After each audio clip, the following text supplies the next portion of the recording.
You know, if you look closely at Nepal's big cities, something really interesting is happening.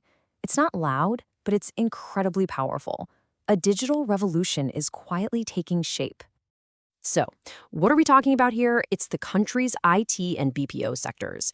These aren't just small startups, they're becoming a real economic engine. They're exporting incredibly valuable digital services. We're talking code, complex design, data analytics, all over the globe. This is creating thousands of great jobs, and honestly, it's on track to become one of the most important ways Nepal earns foreign currency. But there's a catch, and it's a big one. This booming 21st century industry is on a collision course with, well, a 20th century problem.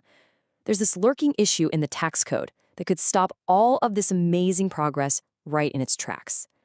All right, let's break down this VAT trap. At its heart, it's a huge contradiction. On one hand, the law says service exports are zero-rated for VAT. That's a good thing, right? It's meant to help Nepali companies compete on the world stage. But there's a loophole, a major legal gray area that's putting these very same companies in a really risky position. And this whole problem, it all comes down to one single legal term: the place of supply. It sounds technical, but it's actually pretty simple. It's the rule that decides where a service is officially used. And that decision is everything, because it determines who gets to tax it. So here's the clash, laid out plain and simple. Pretty much everywhere else in the world, the rule is you tax a service where the customer uses it. Makes sense, right? If your client's in California, the tax logic follows the service to California. But Nepal's law, well, it's stuck in the past.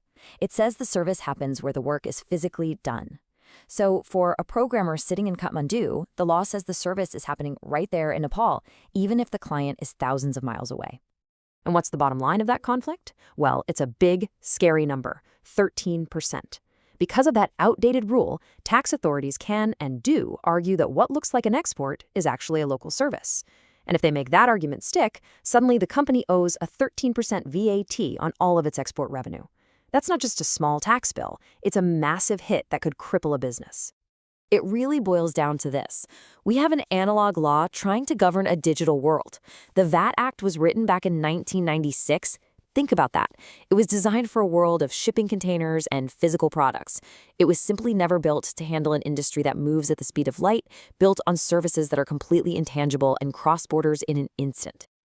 Okay, so with this legal mess, what can companies actually do right now? Well, they have to fall back on the one thing they have control over, their contracts. Right now, a well-written contract is their primary and, frankly, their only real line of defense.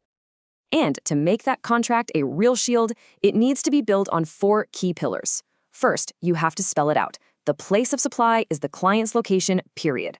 Second, you back that up with proof, attach documents showing your client is foreign. Third, get specific about how the service is delivered electronically. And finally, number 4, make sure every invoice and bank transfer matches the contract perfectly. This isn't just about ticking boxes. It's about building an airtight legal case. It's your legal armor. But let's be real. Fixing contracts one at a time is just a band-aid. It doesn't solve the underlying problem. For a real, system-wide fix, we don't have to look far. Just look next door to India. They had a similar mess, and they solved it by making their laws crystal clear. And when you put the two countries side by side, the difference is just night and day. In Nepal, that key place of supply rule is vague. In India, it's simple. It's wherever the client is. End of story. India also has a really smart, objective test for what counts as an export. Did foreign money come into the country? Yes? Then it's an export. The result? Businesses in India have certainty, they can plan. In Nepal, they're left dealing with constant, unpredictable risk. So, that brings us to the big question. We see the problem, and we even have a blueprint for a solution. What happens next? What are the strategic choices for Nepal's entire digital industry? Really, it looks like there are 2 very different futures ahead. Path 1 is basically the status quo. Nothing changes, and companies live in constant fear of audits. This creates a chilling effect. Growth slows down, and investors get nervous. But then there's path 2, the legislative leap. The government steps in, fixes the law, and provides that desperately needed certainty. You do that, and you unlock a massive new wave of investment and growth. Now for the hard truth, we have to be realistic here. This legal gray area probably isn't just an accident. For a government that needs revenue, Ambiguity can be a very useful tool. It gives them leverage to make tax assessments. And what that means is that change isn't going to happen on its own. It's going to take a united, strategic push from the entire industry. There's a quote that just perfectly sums up this situation right now. Every CEO in Nepal is not just a technologist, but a risk manager. Think about that. These brilliant leaders who should be focused on innovation and building world-class products are forced to spend half their time playing defense, just managing legal risk. It's an incredible drain on the entire sector's potential. So this is the ultimate question, isn't it? The way forward isn't about one company winning one tax audit. That's just fighting fires.